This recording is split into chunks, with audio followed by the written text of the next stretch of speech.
Alhamdulillah pada tanggal 15 Agustus tahun 2025 kita meluncing sebuah program Tahsin Pelangi, bagaimana masyarakat kita nanti mau memperbaiki seluruh bacaan Al-Quran.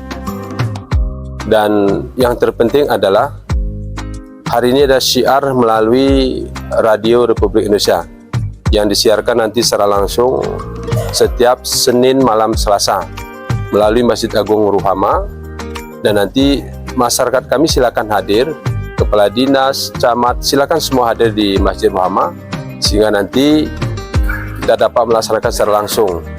Kalau tidak bisa secara langsung, nanti bisa juga melalui via telepon dan lain sebagainya di rumah masing-masing.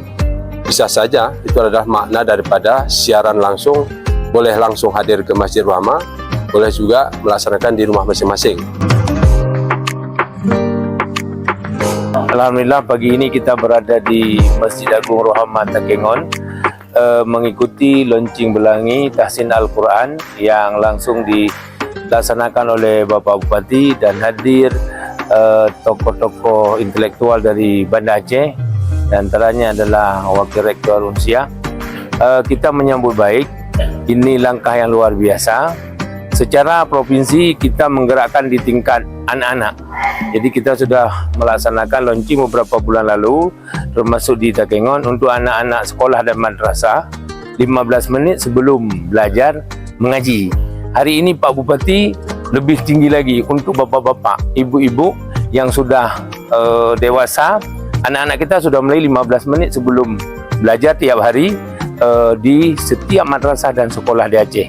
Dan ini tindak lanjut dari Pak Bupati untuk bapak-bapak. Kalau anak-anak sudah lancar, bagaimana bapak-bapak?